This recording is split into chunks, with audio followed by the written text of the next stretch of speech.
सत श्री अकाल जी सारिਆਂ ਨੂੰ ਵੈਲਕਮ ਟੂ ਸਾਇੰਸ ਕਲਾਸਿਸ। ਅੱਜ ਆਪਾਂ 10th ਕਲਾਸ ਦੇ ਲਈ ਸੈਕੰਡ ਚੈਪਟਰ ਦੀ ਜਿਹੜੀ ਪੀਡੀਐਫ ਕਰ ਰਹੇ ਆ ਉਹੀ ਅੱਗੇ ਕੰਟੀਨਿਊ ਕਰਾਂਗੇ।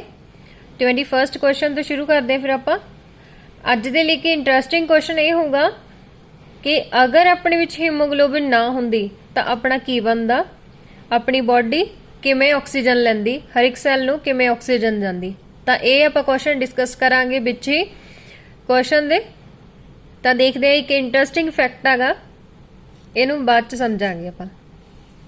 ਅੱਜ ਦਾ ਆਪਣਾ ਪਹਿਲਾ ਕੁਐਸਚਨ ਹੈਗਾ ਕਿ ਡਰਾਈ ਪੈਲੇਟਸ, ਮੰਨ ਲਓ ਕੋਈ ਐਕਸ ਬੇਸ ਆ, ਕੋਈ ਕਹਿੰਦੇ ਉਹਦੇ ਡਰਾਈ ਪੈਲੇਟ ਜੇਕਰ ਆਪਾਂ ਓਪਨ ਦੇ ਵਿੱਚ ਰੱਖ ਦਿੰਨੇ ਆ ਤਾਂ ਉਹ ਸਟਿਕੀ ਜੇ ਹੋ ਜਾਂਦੇ ਆ, ਮਤਲਬ ਕਿ ਗਿੱਲੇ ਜੇ ਹੋ ਜਾਂਦੇ ਨੇਗੇ।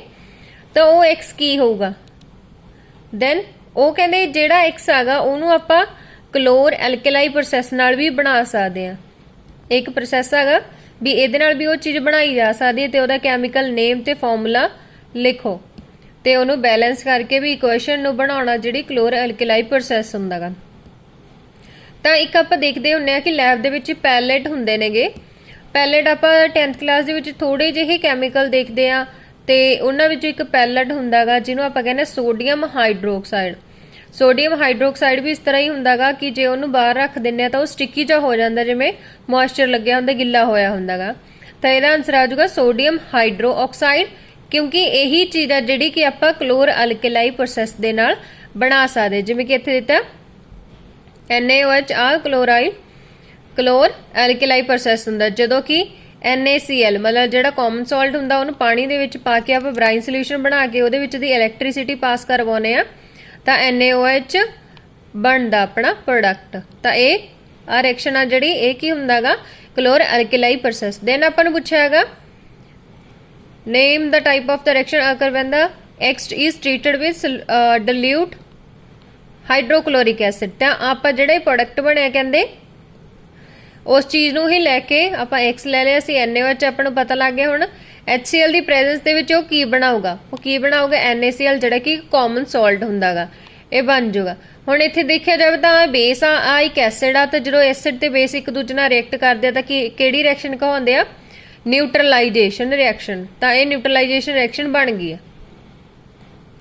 ਦੈਨ ਆਪਾਂ ਨੂੰ ਕਿਹਾ ਕਿ ਐਸਿਡ ਦੇ ਵਿੱਚ ਪਾਣੀ ਐਡ ਕਰਨਾ ਹੁੰਦਾ ਜਾਂ ਪਾਣੀ ਦੇ ਵਿੱਚ ਐਸਿਡ ਐਡ ਕਰਨਾ ਹੁੰਦਾ। ਨੈਕਸਟ ਕੁਐਸਚਨ ਇਹ ਹੈ ਇਹਦੇ ਵਿੱਚ, ਇਹ ਗੱਲ ਹਮੇਸ਼ਾ ਯਾਦ ਰੱਖਿਓ ਕਿ ਆਪਾਂ ਐਸਿਡ ਨੂੰ ਪਾਣੀ ਦੇ ਵਿੱਚ ਐਡ ਕਰਨਾ ਹੁੰਦਾਗਾ, ਨਾ ਕਿ ਪਾਣੀ ਨੂੰ ਐਸਿਡ ਦੇ ਵਿੱਚ। ਤਾਂ ਇਹ ਦੇਖਣ ਨੂੰ ਤਾਂ ਆਪਾਂ ਕਹਦੇ ਕਿ ਦੋਨੇ ਚੀਜ਼ਾਂ ਮਤਲਬ ਤਾਂ ਇੱਕੋ ਹੀ ਬਣਦਾ, ਲੇਕਿਨ ਗਲਤ ਆ। ਜੇ ਆਪਾਂ ਉਲਟਾ ਕਰ ਦਾਂਗੇ ਤਾਂ ਉੱਥੇ ਬਲਾਸਟ ਹੋ ਸਕਦਾ, ਜਿਹੜਾ ਆਪਣਾ ਬੀਕਰ ਆ ਉਹ ਫਟ ਸਕਦਾਗਾ, ਕਿਉਂਕਿ ਇਹ ਬਹੁਤ ਹੀ એનર્ਜੀ ਹੀਟ ਪ੍ਰੋਡਿਊਸ ਕਰਦਾ। ਇਸ ਕਰਕੇ ਇਹਨੂੰ ਹਾਈਲੀ ਐਗਜ਼ੋਥਰਮਿਕ ਰਿਐਕਸ਼ਨ ਹੋਣ ਕਰਕੇ ਆਪਾਂ ਕਹਾਂਗੇ ਕਿ ਇਹਨੂੰ ਉਲਟਾ ਨਹੀਂ ਕਰਨਾ ਚਾਹੀਦਾ। ਐਸਿਡ ਨੂੰ ਹੀ ਥੋੜਾ ਥੋੜਾ ਕਰਕੇ ਆਪਾਂ ਪਾਣੀ ਦੇ ਵਿੱਚ ਐਡ ਕਰ ਦਿਆਂਗੇ। ਦੈਨ ਨੈਕਸਟ ਕੁਐਸਚਨ ਹੈਗਾ 22 ਨੰਬਰ। ਇੱਕ ਸਟੂਡੈਂਟ ਆ, ਉਹਨੇ ਕੀ ਕੀਤਾ, ਹਾਈਡਰੋਕਲੋਰਿਕ ਐਸਿਡ ਦੇ ਵਿੱਚ ਮਾਰਬਲ ਪਾਤਾ। ਮਾਰਬਲ ਮੀਨਸ ਪੱਥਰ ਹੁੰਦਾ ਜਿਹੜਾ, ਉਹ ਸਿੱਟਦਾ ਹਾਈਡਰੋਕਲੋਰਿਕ ਐਸਿਡ ਦੇ ਵਿੱਚ। ਤਾਂ ਕਹਿੰਦੇ ਇੱਕ ਜਿਹੜੀ ਗੈਸ ਇਵੋਲਵ ਹੁੰਦੀ ਆ ਉਹਨੂੰ ਲਾਈਮ ਵਾਟਰ ਦੇ ਵਿੱਚ ਦੀ ਪਾਸ ਕਰਵਾਇਆ ਜਾਂਦਾ। ਤਾਂ ਇੱਥੇ ਆਪਾਂ ਨੂੰ ਇੱਕ ਚੀਜ਼ ਪਤਾ ਹੋਣੀ ਚਾਹੀਦੀ ਆ ਕਿ ਕਾਰਬਨ ਡਾਈਆਕਸਾਈਡ ਹੀ ਹੁੰਦੀ ਆ ਜਿਹੜੀ ਆਪਾਂ ਲਾਈਮ ਵਾਟਰ ਦੇ ਵਿੱਚ ਪਾਸ ਕਰਾਉਣੇ ਤੇ ਇਹਨੂੰ ਚੈੱਕ ਕਰਦੇ ਹੁੰਦੇ ਆ। ਤਾਂ ਮਤਲਬ ਜਿਹੜੀ ਇਵੋਲਵ ਹੋ ਰਹੀ ਹੈ ਉਹ ਕਾਰਬਨ ਡਾਈਆਕਸਾਈਡ ਹੀ ਹੋਊਗੀ। ਮਾਰਬਲ ਦਾ ਫਾਰਮੂਲਾ ਕੀ ਹੁੰਦਾ? ਕਿਉਂਕਿ ਜਿਹੜੇ ਮਾਰਬਲਸ ਹੁੰਦੇ ਨੇ, ਪੱਥਰ ਵਗੈਰਾ, ਉਹ ਕਿਸ ਚੀਜ਼ ਤੋਂ ਬਣੇ ਹੁੰਦੇ ਨੇ? Calcium carbonate. This is calcium carbonate. ਇਹ ਕੈਲਸ਼ੀਅਮ ਕਾਰਬੋਨੇਟ ਦਾ ਫਾਰਮੂਲਾ। ਤਾਂ ਕਹਿੰਦੇ ਇਹਦੇ ਵਿੱਚ HCl ਐਡ ਕਰਵਾਇਆ ਤਾਂ ਕਿਹੜੀ ਰਿਐਕਸ਼ਨ ਹੋਈ ਹੈਗੀ? ਇਹ ਰਿਐਕਸ਼ਨ ਹੋ ਗਈ ਤਾਂ ਕੀ ਬਣ ਗਿਆ? ਕੈਲਸ਼ੀਅਮ ਦਾ ਕਲੋਰਾਈਡ ਫਾਰਮ ਹੋ ਜਾਂਦਾ, ਵਾਟਰ ਤੇ carbon dioxide extra product produce ਆ ਜਾਂਦੇ ਨੇ। ਦੈਨ ਇਹ ਕਹਿੰਦੇ ਅਗਰ ਜਿਹੜੀ ਇਹ ਪਾਸ ਹੋ ਰਹੀ ਹੈ ਕਾਰਬਨ ਡਾਈਆਕਸਾਈਡ, ਇਹਨੂੰ ਆਪਾਂ ਲਾਈਮ ਵਾਟਰ ਦੇ ਵਿੱਚ ਬਹੁਤ ਜ਼ਿਆਦਾ ਪਾਸ ਕਰਵਾਉਣੇ ਕਾਫੀ ਟਾਈਮ ਤੱਕ, ਤਾਂ ਕੀ ਹੋਊਗਾ? ਜਦੋਂ ਆਪਾਂ ਕਾਰਬਨ ਡਾਈਆਕਸਾਈਡ ਨੂੰ ਲਾਈਮ ਵਾਟਰ ਦੇ ਵਿੱਚ ਦੀ ਪਾਸ ਕਰਵਾਉਣੇ ਆਗੇ ਤਾਂ ਕੈਲਸ਼ੀਅਮ ਦੇ ਕਾਰਬੋਨੇਟ ਬਣਦੇ ਜਿਹੜੀ ਕਿ ਮਿਲਕੀ ਬਣਾ ਦਿੰਦੇ ਆ, ਉਹਨੂੰ ਮਿਲਕ ਵਰਗਾ ਬਣਾ ਦਿੰਦੇ, ਦੁੱਧ ਵਰਗਾ ਬਣਾ ਦਿੰਦੇ। ਇਸ ਕਰਕੇ ਰਿਐਕਸ਼ਨ ਚੈੱਕ ਕਰਨ ਲਈ ਹੁੰਦੀ ਹੈ ਕਿ ਉਹ ਕਾਰਬਨ ਡਾਈਆਕਸਾਈਡ ਹੀ ਆ ਜਾਂ ਨਹੀਂ। ਆ ਲਾਈਮ ਵਾਟਰ ਦਾ ਫਾਰਮੂਲਾ ਕੈਲਸ਼ੀਅਮ ਹਾਈਡਰੋਕਸਾਈਡ। ਅਗਰ ਜੇ ਇਹਨੂੰ ਐਕਸੈਸਿਵ ਬਣਾ ਦਾਂਗੇ ਤਾਂ ਇਹ ਕੀ ਆ? ਵਾਟਰ ਦੇ ਵਿੱਚ ਘੁਲਿਆ ਹੋਇਆ ਪ੍ਰੋਡਕਟ ਇਹ ਬਣੂਗਾ ਤੇ ਆਪਾਂ ਨੂੰ ਮਿਲਕੀਨੈਸ ਆ ਜਿਹੜੀ ਉਹਦੀ ਹਟੀ ਹੋਈ ਲੱਗੂਗੀ ਕਿ ਹੁਣ ਉਹਦੀ ਮਿਲਕੀਨੈਸ ਹੈ ਨਹੀਂਗੀ। ਦੈਨ ਨੈਕਸਟ ਕੁਐਸਚਨ ਹੈਗਾਗਾ identify the compound of calcium which yellow white powder, मतलब कैल्शियम का वो किहड़ा कंपाउंड है जिहड़ा कि येलो वाइट कलर का हुंदा गा ते डिसइनफैक्ट करदा हुंदा गा ड्रिंकिंग वाटर, मतलब इन्फैक्शन नूं दूर कर दिंदा पीण वाले पानी तो, ਉਹਦਾ कैमिकल दा नेम दसना ते फॉर्मूला दसना ते किवें ਉਹ ਬਣਦਾ गा। ਤਾਂ ਉਹ ਕਿਹੜਾ ਹੁੰਦਾ कैल्शियम ਦਾ हाइड्रोऑक्साइड। कैल्शियम ਦਾ हाइड्रोऑक्साइड की हुंदा गा कंपाउंड जिहड़ा कि पीले ਜਿਹੇ रंग ਦਾ कलर हुंदा गा, सॉरी कैल्शियम ऑक्साइड क्लोरीन, एक आ वाला प्रोडक्ट हुंदा जिहड़ा कि डिसइनफैक्ट करदा हुंदा ते किस चीज़ तो बनदा हुंदा कैल्शियम दे हाइड्रोक्साइड तो, जदों क्लोरीन ਉਹਦੇ ਵਿੱਚ प्लस कर दिंदे आगे। ਤਾਂ कित्थे कित्थे यूज करदा डिसइनफैक्ट करन दे लई पानी नूं जां फिर क्लोरोफॉर्म बनाउण दे लई यूज कीता जांदा गा। दैन नैक्सट हैगा गा क्लोर एल्कलाई प्रोसैस दी रिएक्शन दसो, ये आपां हुणी करके हटे आंगे। ਇਹ ਹੁੰਦਾ ਬਰਾਈਨ ਸੋਲਿਊਸ਼ਨ। ਬਰਾਈਨ ਸੋਲਿਊਸ਼ਨ ਦੇ ਵਿੱਚ ਜਦੋਂ ਇਲੈਕਟ੍ਰਿਸਿਟੀ ਲਗਾਉਂਦੇ ਆਂਗੇ ਤਾਂ ਉਦੋਂ ਕੀ ਹੈਗਾ NaOH ਬਣ ਜਾਂਦਾ, ਜਿਹਨੂੰ ਆਪਾਂ ਇਹ ਰਿਐਕਸ਼ਨ ਨੂੰ ਕਲੋਰ ਐਲਕਲਾਈ ਪ੍ਰੋਸੈਸ ਕਹਿ ਦਿੰਦੇ ਆ। ਨੈਕਸਟ ਹੈਗਾ 24th ਕੁਐਸਚਨ, ਪੀਐਚ ਰੇਂਜ ਦੱਸਣੀ ਹੈ ਵਿਦਿਨ ਵਿੱਚ ਬੋਡੀ ਵਰਕ। ਆਪਣੀ ਬੋਡੀ ਆ ਜਿਹੜੀ ਪੀਐਚ 7 ਤੋਂ ਲੈ ਕੇ 7.8 ਤੱਕ ਬੈਸਟ ਹੁੰਦੀ ਆ, ਇਹ ਇੰਨੇ ਪੀਐਚ ਤੇ ਵਧੀਆ ਕੰਮ ਕਰਦੀ ਆ। ਲੇਕਿਨ ਜਿਹੜਾ ਆਪਣਾ ਸਟੋਮਿਕ ਹੁੰਦਾ ਉਹਦੀ ਪੀਐਚ 2 ਹੁੰਦੀ ਆ। ਜਦੋਂ ਹੀ ਆਪਣੀ ਇੰਟੈਸਟਾਈਨ ਦੀ ਗੱਲ ਕਰੀਏ, ਆਪਣੀ ਇੰਟੈਸਟਾਈਨ ਦੀ ਪੀਐਚ ਕਿੰਨੀ ਹੁੰਦੀ ਆ 8 ਤੇ 7 ਦੇ ਵਿੱਚ, मतलब बेसिक पीएच ਹੁੰਦੀ ਆ। ਤਾਂ ਜਿਹੜਾ ਆਪਣਾ ਸਟੋਮਿਕ ਹੁੰਦਾ ਉਹਦੇ ਵਿੱਚ ਬੇਸ ਪਾ ਦਈਏ, ਜੇ ਆਂਟ ਐਸਿਡ ਪਾ ਦਈਏ ਤਾਂ ਉਹਦੀ ਬੇਸਿਸਿਟੀ ਐਸਿਡਿਟੀ ਹੈ ਜਿਹੜੀ ਨਿਊਟਰਲਾਈਜ਼ ਹੋ ਜਾਂਦੀ ਹੁੰਦੀ ਆ। ਨੈਕਸਟ ਕੁਐਸਚਨ ਹੈਗਾ ਜਿਹੜਾ ਦੁੱਧ ਹੁੰਦਾ ਉਹਦੀ ਪੀਐਚ ਕਹਿੰਦੇ 6 ਹੁੰਦੀ ਹੈਗੀ, ਲੇਕਿਨ ਜਦੋਂ ਉਹਨੂੰ ਕਰਡ ਦੇ ਵਿੱਚ ਕਨਵਰਟ ਕੀਤਾ ਜਾਂਦਾ ਤਾਂ ਉਹਦੀ ਪੀਐਚ ਕਿੰਨੀ ਚੇਂਜ ਹੋ ਜਾਂਦੀ ਆ। ਜਦੋਂ ਆਪਾਂ ਦੁੱਧ ਨੂੰ ਕਨਵਰਟ ਕਰ ਦਿੰਦੇ ਆ ਦਹੀਂ ਦੇ ਵਿੱਚ ਤਾਂ ਉਹਦੀ ਪੀਐਚ ਲੋ ਹੋ ਜਾਂਦੀ ਹੈ, ਮਤਲਬ ਐਸਿਡਿਕ ਪੀਐਚ ਹੋ ਜਾਂਦੀ ਹੈਗੀ। ਜਦੋਂ ਐਸਿਡਿਕ ਪੀਐਚ ਹੋ ਜਾਂਦੀ ਹੈ ਕਿਉਂਕਿ ਉਹ ਦਹੀਂ ਦੇ ਵਿੱਚ ਕਿਹੜਾ ਐਸਿਡ ਹੁੰਦਾਗਾ ਲੈਕਟਿਕ ਐਸਿਡ ਪ੍ਰੈਜ਼ੈਂਟ ਹੁੰਦਾਗਾ। ਨੈਕਸਟ ਹੈਗਾ ਕਿ ਜਿਹੜਾ ਦੁੱਧ ਵਾਲਾ ਹੁੰਦਾਗਾ ਮਿਲਕਮੈਨ, ਉਹ ਆਪਣੇ ਦੁੱਧ ਦੇ ਵਿੱਚ ਥੋੜਾ ਜਿਹਾ ਬੇਕਿੰਗ ਸੋਡਾ ਐਡ ਕਰਦਾ ਹੁੰਦਾਗਾ ਕਿ ਉਹਦਾ ਦੁੱਧ ਜਿਹੜਾ ਫਰੈਸ਼ ਰਹੇ, ਜੰਮੇ ਨਾ। Why does this milk take a longer time to set as a curd. ਤਾਂ ਉਹ अगर उस दही बनाना चाहे उस दुध तो थोड़ा लेट बनूगी क्योंकि ਉਹਦੇ ਵਿੱਚ सोडियम हाइड्रोजन कार्बोनेट मतलब बेकिंग सोडा हैगा ਜਿਹੜੀ कि बैक्टीरिया ਦੇ ਕੰਮ ਨੂੰ थोड़ा ਜਿਹਾ स्लो कर ਦਿੰਦੀ ਆ, फर्मेंटेशन ਨੂੰ स्लो कर ਦਿੰਦੀ, ਇਸ ਕਰਕੇ थोड़ा लेट ਜੰਮਦਾਗਾ। Mention the nature of the toothpaste, ਜਿਹੜੇ ਆਪਾਂ ਟੂਥਪੇਸਟ ਯੂਜ਼ ਕਰਦੇ ਆ ਉਹ ਕਿਹੜੇ ਹੁੰਦੇ ਨੇ ਬੇਸਿਕ ਨੇਚਰ ਦੇ ਹੁੰਦੇ ਆ ਕਿਉਂਕਿ ਆਪਣੀ ਮਾਊਥ ਦੇ ਵਿੱਚ ਐਸਿਡ ਬਣਿਆ ਹੁੰਦਾਗਾ ਤਾਂ ਉਹਨੂੰ ਨਿਊਟਰਲਾਈਜ਼ ਕਰਨਾ ਹੁੰਦਾ, ਇਸ ਕਰਕੇ ਉਹ ਬੇਸਿਕ ਨੇਚਰ ਦੇ ਹੁੰਦੇ ਨੇ। ਹਾਊ ਡੂ ਦੇ ਪ੍ਰੀਵੈਂਟ ਟੁੱਥ ਡਿਕੇ, ਟੁੱਥ ਡਿਕੇ ਨੂੰ ਕਿਵੇਂ ਉਹ ਪ੍ਰੀਵੈਂਟ ਕਰਦੇ ਕਿਉਂਕਿ ਆਪਣੇ ਮਾਊਥ ਦੇ ਵਿੱਚ ਜੇਕਰ ਐਸਿਡਿਕ ਪੀਐਚ ਰਹੂਗੀ ਤਾਂ ਆਪਣੇ ਟੁੱਥ ਡਿਕੇ ਹੋਊਗਾ। ਲੇਕਿਨ ਜਦੋਂ ਹੀ ਆਪਾਂ ਬ੍ਰਸ਼ ਕਰ ਲੈਂਦੇ ਆਂਗੇ ਤਾਂ ਉਹਦੇ ਨਾਲ ਬੇਸਿਕ ਨੇਚਰ ਦਾ ਆਪਣੇ ਮਾਊਥ ਦੇ ਵਿੱਚ ਹੋ ਜਾਂਦਾ, ਜਿਹਦੇ ਨਾਲ ਕੀ ਹੋ ਜਾਂਦਾਗਾ ਇਹ ਸਹੀ ਹੋ ਜਾਂਦਾਗਾ। ਦੈਨ ਨੈਕਸਟ ਕੁਐਸਚਨ ਹੈਗਾ 25th ਕੁਐਸਚਨ ਹੈਗਾ। ਹੁਣ ਆਪਾਂ ਕੁਐਸਚਨ ਡਿਸਕਸ ਕਰਦੇ ਆਂ ਜਿਹੜਾ ਆਪਾਂ ਇੱਕ ਅੱਜ ਦੇ ਲਈ ਕੁਐਸਚਨ ਰੱਖਿਆ ਸੀਗਾ ਕਿ ਅਗਰ ਆਪਣੇ ਚ HB ਨਾ ਹੁੰਦਾ, ਹੀਮੋਗਲੋਬਿਨ ਨਾ ਹੁੰਦਾ ਤਾਂ ਆਪਣਾ ਕੀ ਬਣਦਾ। ਜੇ ਆਪਣੇ ਚ ਹੀਮੋਗਲੋਬਿਨ ਨਾ ਹੁੰਦਾ ਤਾਂ ਆਕਸੀਜਨ ਨੂੰ ਆਪਣੀ ਬੋਡੀ ਤੱਕ ਪਹੁੰਚਣ ਦੇ ਲਈ, ਹਰ ਇੱਕ ਸੈੱਲ ਤੱਕ ਪਹੁੰਚਣ ਦੇ ਲਈ ਲਗਭਗ 3 ਸਾਲ ਲੱਗਣੇ ਸੀਗੇ। ਤਾਂ ਇਹ ਬਹੁਤ ਹੀ ਹੈਰਾਨੀ ਦੀ ਗੱਲ ਹੈ ਜੇਕਰ ਜਿਵੇਂ ਕਿ ਮੈਂ ਸੋਚਾਂ ਕਿ ਜਿਹੜੀ ਆਕਸੀਜਨ ਮੈਂ ਅੱਜ ਨੋਜ਼ ਦੇ ਥਰੂ ਲੈਤੀ ਹੈਗੀ ਉਹ 3 ਸਾਲਾਂ ਬਾਅਦ ਮੇਰੇ ਪੈਰਾਂ ਤੱਕ ਪਹੁੰਚਦੀ, ਪੈਰ ਦੇ ਸੈੱਲ ਤੱਕ ਪਹੁੰਚਦੀ, ਤਾਂ ਹੁਣ ਆਪਾਂ ਜਿੰਦਾ ਨਹੀਂ ਰਹਿਣੇ ਸੀ। ਤਾਂ ਆਪਾਂ ਸੋਚੀਏ ਕਿ ਇੱਕ ਹੀਮੋਗਲੋਬਿਨ ਬਹੁਤ ਹੀ ਆਪਣੇ ਦੇ ਲਈ ਬੈਸਟ ਚੀਜ਼ ਹੈਗੀ ਜਿਹਨੂੰ ਆਪਾਂ ਡਾਕਟਰ ਦੇ ਟੈਸਟ ਕਰਾਉਣੇ ਹੁੰਦੇ ਕਿ ਮੇਰੇ 'ਚ 8 ਗ੍ਰਾਮ ਆ, 7 ਗ੍ਰਾਮ ਆ, 12 ਗ੍ਰਾਮ, ਉਹ HB ਹੀ ਹੁੰਦਾ ਹੀਮੋਗਲੋਬਿਨ। ਤੇ ਇਹੀ ਬਹੁਤ ਹੈਲਪਫੁਲ ਕਰਦਾ ਕਿਉਂਕਿ ਆਪਣੀ ਆਕਸੀਜਨ ਚੱਕ ਕੇ ਆਪਣੇ ਬਾਡੀ ਦੇ ਹਰ ਇੱਕ ਪਾਰਟ ਨੂੰ ਦੇ ਕੇ ਆਉਂਦਾ ਹੈ।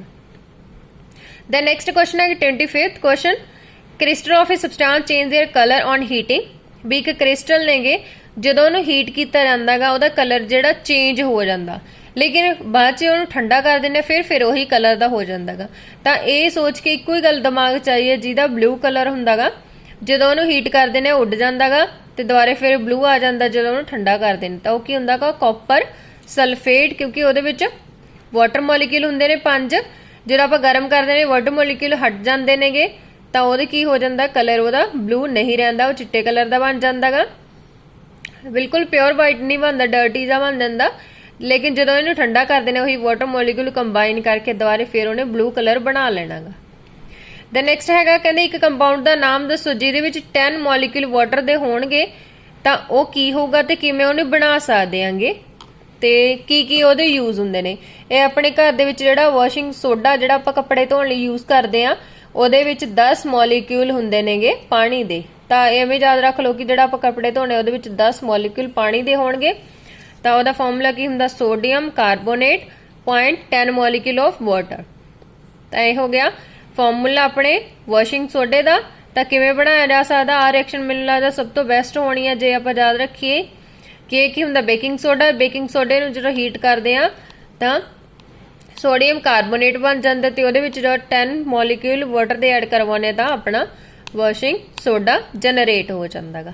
ਤਾਂ ਇਹ ਰਿਐਕਸ਼ਨ ਦੋਨੋਂ ਆਪਾਂ ਯਾਦ ਕਰ ਲਈਏ ਤਾਂ ਇਹ ਬੈਸਟ ਹੋਣਗੇ ਕਿਉਂਕਿ बेकिंग सोडा ਵੀ ਯਾਦ ਰਹਿ ਜੂ ਆਪਾਂ ਨੂੰ ਤੇ ਇਸ ਤਰ੍ਹਾਂ ਹੀ ਵਾਸ਼ਿੰਗ ਸੋਡਾ ਯਾਦ ਰਹਿ ਜੂਗਾ। ਇਹਦੀ ਯੂਜ਼ ਕਿਨੇ ਕੱਪੜੇ ਧੋਣ ਵਾਲੀ ਚੀਜ਼ ਆ ਜਿਹੜੀ ਪਾਊਡਰ ਬਣ ਗਿਆ ਉਹਦੇ ਯੂਜ਼ ਕਿਨੇ ਵਾਸ਼ਿੰਗ ਦੇ ਲਈ ਯੂਜ਼ ਕਰ ਸਕਦੇ ਆ ਜਾਂ ਫਿਰ ਉਹਨੂੰ ਹੋਰ ਕਨਵਰਟ ਕਰਕੇ ਮੈਨੂਫੈਕਚਰਿੰਗ ਆਫ ਗਲਾਸ ਬਣਾਉਣ ਦੇ ਲਈ ਯੂਜ਼ ਕੀਤਾ ਜਾ ਸਕਦਾ। ਦੈਨ 26th ਕੁਐਸਚਨ ਇਹ ਇਸ ਵਾਰੀ ਕੰਪਾਰਟਮੈਂਟ ਦੇ ਐਗਜ਼ਾਮ ਹੋਏ ਨੇ ਜਿਹੜੇ ਹੁਣ ਪਰਸੋਂ ਤਾਂ ਉਹਦੇ ਵਿੱਚ ਵੀ ਆਇਆ ਸੀਗਾ। ਇਹ ਕੁਐਸਚਨ ਬਹੁਤ ਹੀ ਇੰਪੋਰਟੈਂਟ ਆ ਤੇ ਇਹਨੂੰ ਧਿਆਨ ਦੇ ਨਾਲ ਦੇਖੋ ਕਿ ਉਹਨਾਂ ਨੇ ਪੁੱਛਿਆ ਕਿ ਐਸਿਡ ਨੂੰ ਮੈਟਲ ਕਾਰਬੋਨੇਟ ਨਾਲ ਰਿਐਕਟ ਕਰਾਉਣਾ ਕੀ ਬਣੂ ਐਸਿਡ ਨੂੰ ਮੈਟਲ ਬਾਈਕਾਰਬੋਨੇਟ ਨਾਲ ਰਿਐਕਟ ਕਰਵਾਉਣਾ ਕੀ ਬਣੂ ਤੇ ਐਸਿਡ ਨੂੰ ਮੈਟਲ ਦੇ ਆਕਸਾਈਡ ਨਾਲ ਰਿਐਕਟ ਕਰਵਾਉਣਾ ਤਾਂ ਉਦੋਂ ਕੀ ਬਣੂਗਾ। ਤਾਂ ਇਹਦੇ ਵਿੱਚ ਆਪਾਂ ਕੋਈ ਵੀ ਮੈਟਲ ਦਾ ਕਾਰਬੋਨੇਟ ਲੈ ਲਾਂਗੇ ਜਿਵੇਂ ਕਿ ਕੈਲਸ਼ੀਅਮ ਦਾ ਕਾਰਬੋਨੇਟ ਲੈ ਲਿਆ ਤੇ ਉਹਦੇ ਵਿੱਚ ਐਸਿਡ ਪਾਉਣੇ ਤਾਂ ਕੀ ਬਣ ਜਾਂਦਾਗਾ ਉਹਦਾ ਹੀ chloride form water and carbon dioxide evolve ਹੋ ਜਾਂਦੀ ਜਿਹੜੀ ਕਿ ਬਹੁਤ ਜ਼ਰੂਰੀ ਹੈ ਇੱਥੇ ਦੱਸਣੀ ਕਿ ਕਾਰਬਨ ਡਾਈਆਕਸਾਈਡ ਬਾਹਰ ਨਿਕਲਦੀ ਹੈ ਜਦੋਂ ਮੈਟਲ ਦੇ ਨਾਲ ਕਾਰਬੋਨੇਟ ਐਸਿਡ ਦਾ ਰਿਐਕਟੀਵਿਟੀ ਦਿਖਾਉਂਦਾ। ਦੈਨ ਬਾਈਕਾਰਬੋਨੇਟ ਮਤਲਬ ਸੋਡੀਅਮ ਹਾਈਡਰੋਜਨ ਕਾਰਬੋਨੇਟ ਜਿਹੜਾ ਕਿ बेकिंग सोडा ਦਾ ਫਾਰਮੂਲਾ ਹੁਣ बेकिंग सोडे ਨੂੰ ਜਿਹੜਾ HCl ਦੇ ਨਾਲ ਰਿਐਕਟ ਕਰਵਾਉਣਾ ਇੱਕ ਬਾਈਕਾਰਬੋਨੇਟ ਤਾਂ NCl ਵਾਟਰ ਕਾਰਬਨ ਡਾਈਆਕਸਾਈਡ ਤੇ ਇਹਦੇ ਵਿੱਚ ਵੀ ਕਾਰਬਨ ਡਾਈਆਕਸਾਈਡ ਹੀ ਨਿਕਲਦੀ ਹੁੰਦੀ ਆ। ਤਾਂ ਦੋਨੋਂ ਕਾਰਬਨ ਡਾਈਆਕਸਾਈਡ ਬਹੁਤ ਜ਼ਰੂਰੀ ਨਹੀਂ ਤਾਂ ਇੱਥੋਂ ਕੀ ਪਤਾ ਲੱਗਿਆ ਮੈਟਲ ਦਾ ਕਾਰਬੋਨੇਟ ਤੇ ਮੈਟਲ ਦਾ ਬਾਈਕਾਰਬੋਨੇਟ ਰਿਐਕਟ ਕਰਦਾ ਜਦੋਂ ਤਾਂ ਕਾਰਬਨ ਡਾਈਆਕਸਾਈਡ ਹੀ ਪ੍ਰੋਡਿਊਸ ਹੁੰਦੀ ਆ। ਨੈਕਸਟ ਹੈਗਾ ਆਕਸਾਈਡ ਮੈਟਲ ਦਾ ਆਕਸਾਈਡ ਜਿਵੇਂ ਕਿ ਐਲੂਮੀਨੀਅਮ ਦਾ ਆਕਸਾਈਡ ਲੈ ਲਿਆ ਉਹਦੇ ਵਿੱਚ ਵਾਟਰ HCl ਐਡ ਕੀਤਾ ਹੈਗਾ ਤਾਂ ਕੀ ਬਣਦਾਗਾ ਐਲੂਮੀਨੀਅਮ ਦਾ ਕਲੋਰਾਈਡ ਬਣ ਗਿਆ ਤੇ ਵਾਟਰ ਬਣ ਜਾਂਦਾਗਾ। ਨੈਕਸਟ ਹੈਗਾ ਕਹਿੰਦੇ ABC ਤਿੰਨ ਚੀਜ਼ਾਂ ਨੇਗੀਆਂ ਜਿਨ੍ਹਾਂ ਦੀ pH 2 10 13 ਹੈਗੀ ਤੇ ਤੁਸੀਂ ਇਹ ਦੱਸਣਾਗਾ ਕਿ ਇਹਨਾਂ ਸੋਲੂਸ਼ਨ ਦੇ ਵਿੱਚੋਂ ਹਾਈਡਰੋਜਨ ਦੀ ਕਨਸੈਂਟ੍ਰੇਸ਼ਨ ਆ ਜਿਹੜੀ ਉਹ ਜ਼ਿਆਦਾ ਕਿਹਦੀ ਹੈਗੀ and state the nature of acidic and basic. ਹੁਣ ਜੇ ਦੇਖਿਆ ਜਾਵੇ 2 pH ਜਿਹਦੀ ਆ ਉਹ ਕੀ ਹੋਊਗਾ ਐਸਿਡਿਕ 10 ਵਾਲਾ ਬੇਸਿਕ 13 ਵਾਲਾ ਵੀ ਐਸਿਡਿਕ ਤਾਂ ਸਭ ਤੋਂ ਜ਼ਿਆਦਾ H ਪੋਜ਼ਿਟਿਵ ਕਿਹਦੇ ਵਿੱਚ ਹੁੰਦੀ ਹੈ ਐਸਿਡ ਦੇ ਵਿੱਚ ਤਾਂ ਆਪਾਂ ਕਹਾਂਗੇ A ਆ ਜਿਹੜਾ ਉਹਦੇ ਵਿੱਚ H ਪੋਜ਼ਿਟਿਵ ਦੀ ਅਮਾਉਂਟ ਬਹੁਤ ਜ਼ਿਆਦਾ ਗਈ A ਐਸਿਡਿਕ ਬਾਕੀ ਦੋਨੋਂ ਕੀ ਨੇ ਬੇਸਿਕ ਨੇਚਰ ਦੇ ਨੇ। ਦੈਨ ਨੈਕਸਟ ਕੁਐਸਚਨ ਹੈਗਾ 27th ਕੁਐਸਚਨ ਹੈਗਾ A metal compound acts react with the dilute sulfuric acid to produce effervescence मतलब कि एक चीज़ हैगी मैटल का कोई कंपाउंड हैगा और डिल्यूट सल्फ्यूरिक एसिड दे नाल रिएक्ट करदा जो मतलब एसिड दे नाल रिएक्ट करदागा तो एक अलग ही कलर दी अलग ही स्मैल प्रोड्यूस करदागा द गैस जिहड़ी निकलदी आ ओह कैंडल नूं बुझाउण दे लई काम करदी आ मतलब किहड़ी गैस हुंदी जिहड़ी कैंडल नूं बुझा सकदी हैगी carbon dioxide. If one of the compound formed is जेकर कहंदे मतलब जो ये रिएक्शन हुंदी है तो एक चीज़ आ जिहड़ी कैल्शियम दा sulphate बनदागा then what is the x and the gas evolve अपने गैस तो हम गैस कर ली कार्बन डाइऑक्साइड आ गई तो बैलेंस रिएक्शन भी दसनी हैगी तो ये आप कहांगे कार्बन डाइऑक्साइड है जिहड़ी उन्हें प्रोड्यूस की हैगी तो एक्स दे नाल रिएक्ट करवाया तो एक प्रोडक्ट है जिहड़ा कैल्शियम सल्फेट का प्रोड्यूस कर लैंदा गा। दैन हैगा एक आंट एसिड की गल की है आंट एसिड दसो बेकिंग सोडा जिहड़ा आपां खाने आ ते ओहदे नाल की हुंदा न्यूट्रलाइज कर लैंदे अपनी ज़्यादा एसिडिक नेचर हुंदी है जिहड़ी। दैन कि फार्मर हुंदे ने जिहड़े ओह क्विकलाइम अपनी मिट्टी दे विच पाउंदे आ क्यों पाउंदे आ क्योंकि उन्हां नूं इह हुंदा है कि उन्हां दी जिहड़ी मिट्टी आ ओह एसिडिक हो चुकी है उन्हां दे विच तेजाब बन चुके इस करके ओह बेसिक नेचर दी क्विकलाइम कैल्शियम दा कार्बोनेट ऐड करके ओहदी pH नूं नॉर्मल लैके आउण दी कोशिश करदे नेगे। नैक्सट क्वेश्चन है 28 but the strong acid and strong base in the following list of the acid. इन्होंने कुछ एसिड दिते ने जिन्हां विचों है स्ट्रॉन्ग ते वीक आपां कढने। स्ट्रॉन्ग एसिड ਉਹ ਹੁੰਦਾਗਾ ਜਿਹੜਾ ਕੰਪਲੀਟਲੀ ਟੁੱਟ ਜਾਂਦਾ ਆਇਨਾਈਜ਼ਡ ਫਾਰਮ ਦੇ ਵਿੱਚ, ਮਤਲਬ ਕੰਪਲੀਟ ਆਇਨ ਬਣਾ ਲੈਂਦਾ ਗਾ। ਵੀਕ ਐਸਿਡ ਉਹ ਹੁੰਦੇ ਜਿਹੜੇ ਕਿ ਕੰਪਲੀਟ ਨਹੀਂ ਟੁੱਟਦੇ ਤੇ ਆਪਣੀ ਆਇਨ ਫਾਰਮ ਪੂਰੇ ਨਹੀਂ ਬਣਾਉਂਦੇ। ਤਾਂ ਇਹਨਾਂ ਦੇ ਵਿੱਚੋਂ ਦੇਖਿਆ ਜਾਵੇ ਤਾਂ 3 ਹੀ ਸਟਰੋਂਗ ਐਸਿਡ ਨੇ, ਜਿਵੇਂ ਕਿ ਹਾਈਡਰੋਕਲੋਰਿਕ ਐਸਿਡ, ਸਲਫਿਊਰਿਕ ਐਸਿਡ ਤੇ ਨਾਈਟ੍ਰਿਕ ਐਸਿਡ। ਇਹ 3 ਬਹੁਤ ਹੀ ਸਟਰੋਂਗ ਐਸਿਡ ਹੁੰਦੇ ਆ। ਬਾਕੀ ਸਾਰੇ ਐਸਿਡ ਉਹਦੇ ਨਾਲੋਂ ਵੀਕ ਐਸਿਡ ਹੁੰਦੇ ਨੇਗੇ। ਦੈਨ 29th ਕੁਐਸਚਨ ਹੈਗਾ, state the chemical name of plaster of Paris. Plaster of Paris ਦਾ ਕੈਮੀਕਲ ਨੇਮ ਕੀ ਹੁੰਦਾ? Calcium sulphate hemihydrate. This is the formula of plaster of Paris. Then show the reaction between the plaster of Paris and water. ਇਹ plaster of Paris ਦੇ ਵਿੱਚ half molecule ਹੁੰਦਾ water ਦਾ, calcium ਦਾ sulphate ਹੁੰਦਾਗਾ, ਤੇ ਇਹਦੇ ਵਿੱਚ ਜੋ 1/2 ਡੇਡ ਵਾਟਰ, ਜਿਵੇਂ ਆਪਾਂ ਕਹਿ ਦਈਏ 1 ਸਹੀ 1/2 ਵਾਟਰ ਮੋਲੀਕਿਊਲ ਐਡ ਕਰਦੇ ਆ ਤਾਂ ਉਹਦੇ ਵਿੱਚ 2 ਵਾਟਰ ਮੋਲੀਕਿਊਲ ਐਡ ਹੋ ਜਾਂਦੇ ਤੇ ਕੈਲਸ਼ੀਅਮ ਸਲਫੇਟ ਇੱਕ ਜਿਪਸਮ ਬਣਾ ਦਿੰਦਾਗਾ। 30th ਕੁਐਸਚਨ ਹੈਗਾ, state in brief the preparation of washing soda from the baking soda. Baking ਸੋਡੇ ਤੋਂ ਵਾਸ਼ ਕਰਨ ਵਾਲਾ ਸੋਡਾ ਬਣਾਉਣਾ। ਇਹ ਰਿਐਕਸ਼ਨ ਵੈਸੇ ਆਪਾਂ ਕਰ ਵੀ ਚੁੱਕੇ ਆਂਗੇ ਪਿੱਛੇ। ਤਾਂ ਇਹ ਕੀ ਆ, ਬੇਕਿੰਗ ਸੋਡਾ ਲਿਖ ਲਓ। ਜਦੋਂ ਉਹਨੂੰ ਹੀਟ ਕਰ ਦਿੱਤਾ ਜਾਂਦਾਗਾ ਸੋਡੀਅਮ ਕਾਰਬੋਨੇਟ ਬਣ ਜਾਂਦਾ, ਫਿਰ ਉਹਦੇ ਵਿੱਚ 10 ਮੋਲੀਕਿਊਲ ਆਪਾਂ ਐਡ ਕਰ ਦਈਏ ਤਾਂ ਉਹ ਕੀ ਬਣਾ ਦੂਗਾ? ਆਪਣਾ ਵਾਸ਼ਿੰਗ ਸੋਡਾ। ਤਾਂ ਅੱਜ ਦੇ ਲਈ ਇਹ 10 ਕੁਐਸਚਨ ਬਹੁਤ ਨੇਗੇ। ਨੈਕਸਟ ਆਪਾਂ ਨੈਕਸਟ ਵੀਡੀਓ ਦੇ ਵਿੱਚ ਡਿਸਕਸ ਕਰਾਂਗੇ। ਕੰਟੀਨਿਊਸਲੀ ਵਾਚ ਕਰਦੇ ਰਹੋ for the preparation of your exams and for your preparation of the science work। And ਅਗਰ ਕੋਈ ਵੀ ਪ੍ਰੋਬਲਮ ਆਉਂਦੀ ਹੈ ਤੁਸੀਂ ਕਮੈਂਟ ਸੈਕਸ਼ਨ ਦੇ ਵਿੱਚ ਦੱਸ ਸਕਦੇ ਹੋਗੇ। ਤਾਂ ਮੇਰੀ ਵੀਡੀਓ ਦੇਖਦੇ ਰਹੋ ਤੇ ਬਾਕੀ ਫਰੈਂਡਸ ਨਾਲ ਸ਼ੇਅਰ ਕਰੋ ਤਾਂ ਕਿ ਕਿਸੇ ਦਾ ਵੀ ਫਾਇਦਾ ਹੋ ਸਕੇ। ਤਾਂ ਮੇਰੇ ਚੈਨਲ ਨੂੰ ਸਬਸਕ੍ਰਾਈਬ ਕਰਨਾ ਨਾ ਭੁੱਲਿਓ। And thanks for the watching.